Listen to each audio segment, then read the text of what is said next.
नमस्ते दोस्तों, स्वागत है आपका अपने यूट्यूब चैनल रेलवे प्लेटिनम में। दोस्तों, आशा करता हूं कि आप सभी अच्छे और स्वस्थ होंगे और आप लोगों की तैयारी भी बहुत अच्छी चल रही होगी। दोस्तों, आज की इस जीके सेशन में टॉप 30 जीके क्वेश्चन का अध्ययन करेंगे जो हमारे आने वाले एग्जाम्स के लिए बहुत ही इंपॉर्टेंट है। तो दोस्तों, वीडियो को अंत तक जरूर देखें। अंत में वीडियो में दी गई जानकारी अगर अच्छी लगेगी तो वीडियो को लाइक करें, अपने दोस्तों के साथ शेयर करें, साथ में हमारे यूट्यूब चैनल को भी सब्सक्राइब जरूर करें। बस आपको इतना करना है, ठीक है। तो चलिए आज की इस सेशन को हम शुरू करते हैं।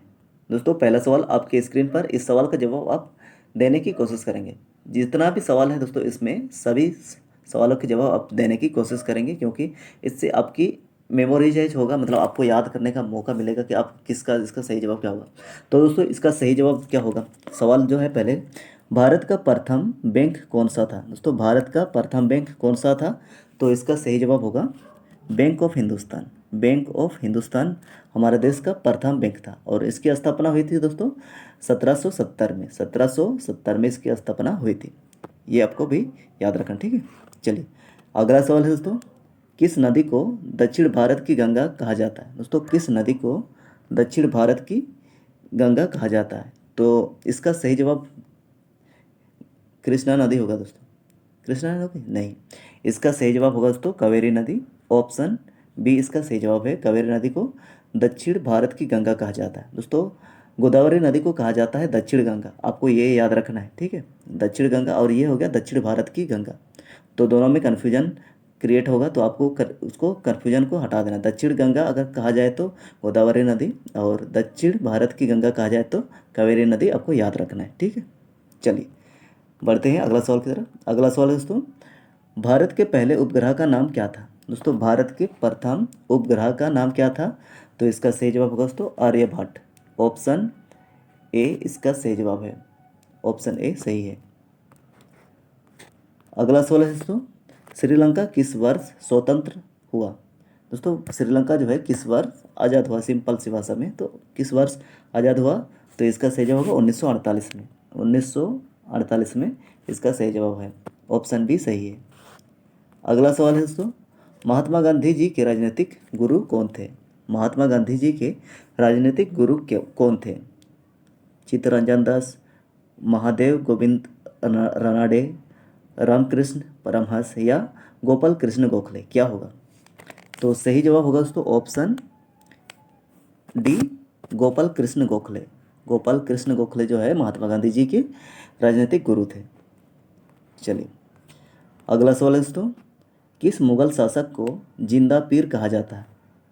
दोस्तों, किस मुगल शासक को जिंदा पीर कहा जाता था? तो इसका सही जवाब होगा दोस्तों औरंगजेब को, यानी कि ऑप्शन डी इसका सही जवाब है। ऑप्शन डी इस सवाल का सही जवाब है। अगला सवाल है दोस्तों, भारत की सबसे अधिक सीमा किस देश से लगती है? दोस्तों, भारत के साथ कौन सा देश सबसे अधिक सीमा साझा करता है तो इसका सही जवाब होगा दोस्तों बांग्लादेश। बांग्लादेश, ऑप्शन सी इसका सही जवाब है। ऑप्शन सी इस सवाल का सही जवाब है, ठीक है। दोस्तों, आप लोग कमेंट सेक्शन में बताएंगे भारत और बांग्लादेश की सीमा रेखा को क्या कहा जाता है, ठीक है। भारत और बांग्लादेश की सीमा रेखा को क्या कहा जाता है, आप लोग कमेंट में ज़रूर कमेंट करेंगे। अगला सवाल है दोस्तों, इनमें से कौन सी नदी अपना जल बंगाल की खाड़ी में स्थापित करती है, यानी कि विसर्जित करती है, या आप बोल सकते हैं कि बंगाल की खाड़ी में गिरती है? कौन सी नदी है दोस्तों? तो इसका सही जवाब होगा महानदी। ऑप्शन डी इसका सही जवाब है दोस्तों। महानदी जो है बंगाल की खाड़ी में गिरती है और ये उड़ीसा राज्य में बहती है। और इस नदी में एक जो है भारत का सबसे लंबा बांध है दोस्तों, हीराकुंड बांध स्थित है, ठीक है। चलिए, अगला सवाल है दोस्तों, कवकों का अध्ययन क्या कहलाता है? कवकों का क्या कहलाता है इसका अध्ययन को? तो इसका सही जवाब होगा दोस्तों माइकोलॉजी। माइकोलॉजी, ऑप्शन बी इस सवाल का सही जवाब है। माइकोलॉजी, ऑप्शन बी सही है। अगला सवाल है, राष्ट्रीय एकता दिवस कब मनाया जाता है? दोस्तों, राष्ट्रीय एकता दिवस जो है कब मनाया जाता है? तो इसका सही जवाब होगा ए बी सी डी। क्या होगा दोस्तों? तो इसका सही जवाब होगा ऑप्शन सी। ऑप्शन सी 31 अक्टूबर को। ऑप्शन सी 31 अक्टूबर को राष्ट्रीय एकता दिवस के रूप में मनाया जाता है। किनके जन्म दिवस पर? सरदार वल्लभ भाई पटेल के जन्म दिवस पर मनाया जाता है दोस्तों। 20 अगस्त को मनाया जाता है दोस्तों सद्भावना दिवस, जो राजीव गांधी जी का जयंती है। 25 दिसंबर को मनाया जाता है दोस्तों सुशासन दिवस, अटल बिहारी वाजपेयी जी का जयंती है। और 11 नवंबर को मनाया जाता है दोस्तों राष्ट्रीय शिक्षा दिवस, जो मोनाला मोनाला अबुल कलाम आज़ाद के जन्म दिवस पर मनाया जाता है दोस्तों। हमारे देश के प्रथम शिक्षा मंत्री थे मोनाला अबुल कलाम आज़ाद। अगला सवाल है दोस्तों, औरंग नेशनल पार्क किस राज्य में स्थित है? दोस्तों औरंग नेशनल पार्क जो है किस राज्य में स्थित है? झारखंड में, उत्तर प्रदेश में, महाराष्ट्र में या असम में? तो इसका सही जवाब होगा दोस्तों असम में। ऑप्शन सी इसका सही जवाब है, असम में। असम में दोस्तों आपको याद रखना है, आपको काजीरंगा नेशनल पार्क, मानस नेशनल पार्क, ये इंपॉर्टेंट है, आपको ये याद रखना है, ठीक है। और आपका जो है दोस्तों झारखंड में बेतला राष्ट्रीय उद्यान केवल एक ही है, ठीक है। उत्तर प्रदेश में आपका दोस्तों दुधवा नेशनल पार्क आपको याद रखना है, और महाराष्ट्र में आपको तड़वा नेशनल पार्क याद रखना है, ये इंपॉर्टेंट है, ठीक है। चलिए बढ़ते हैं अगला सवाल की तरफ। अगला सवाल है, युगांडा की राजधानी कहाँ है? दोस्तों युगांडा की राजधानी कहाँ है? तो इसका सही जवाब होगा दोस्तों कंपाला। ऑप्शन बी इसका सही जवाब है दोस्तों। युगांडा की जो राजधानी है ये कंपाला है। जो युगांडा जो है अफ्रीका देश है, ठीक, अफ्रीका महाद्वीप में स्थित है। और माले जो है दोस्तों आपका मालदीव की राजधानी है। मॉस्को जो है आपका रूस की राजधानी है, और टोक्यो जो है जापान की राजधानी है, आपको ये भी याद रखना है। अगला सवाल है दोस्तों, चीन का राष्ट्रीय खेल क्या है? दोस्तों चीन का राष्ट्रीय खेल क्या है? वॉलीबॉल, टेबल टेनिस, तीरंदाजी, कबड्डी। तो दोस्तों इसका सही जवाब जो होगा टेबल टेनिस, जिसे पिंग पोंग के नाम से भी जाना जाता है। ऑप्शन बी इसका सही जवाब है। वॉलीबॉल जो है दोस्तों श्रीलंका और नेपाल की राष्ट्रीय खेल है। तीरंदाजी आपका भूटान की राजधानी है, और कबड्डी जो है दोस्तों बांग्लादेश की राजधानी है, ठीक है, आपको ये भी याद रखना है।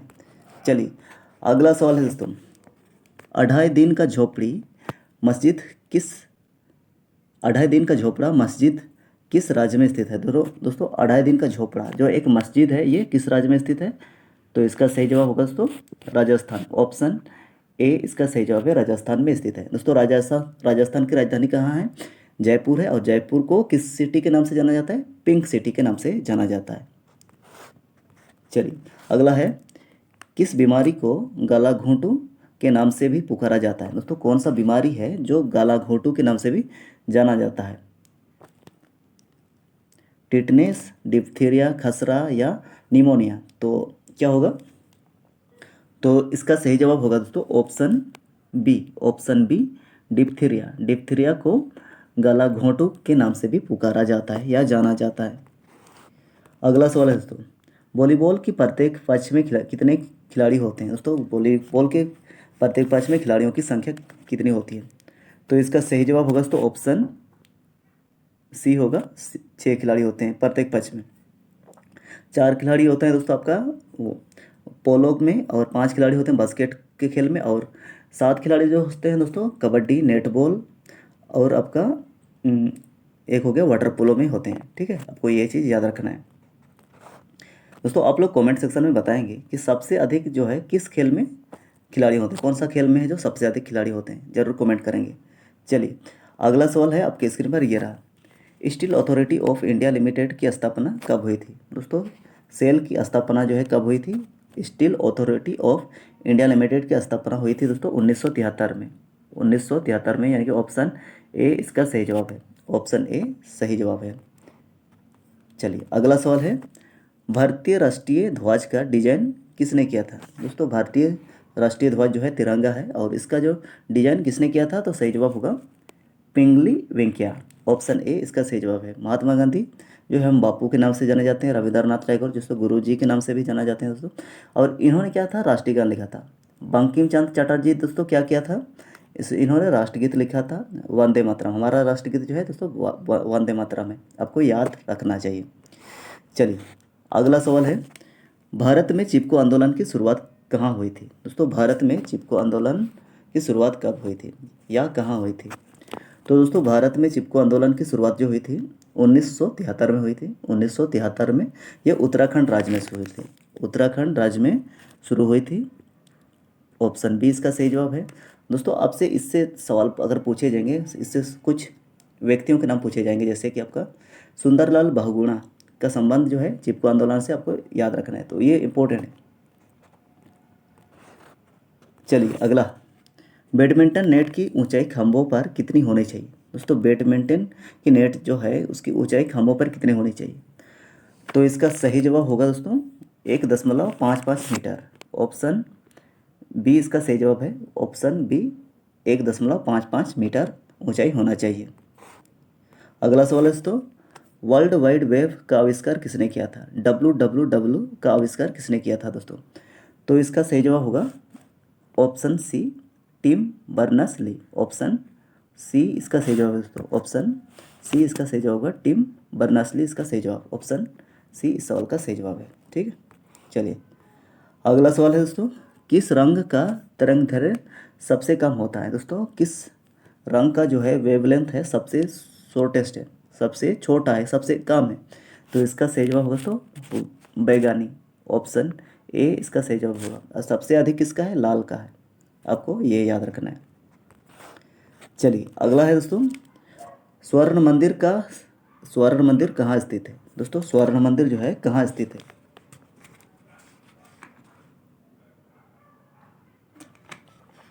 तो इसका सही जवाब होगा दोस्तों पंजाब में स्थित है।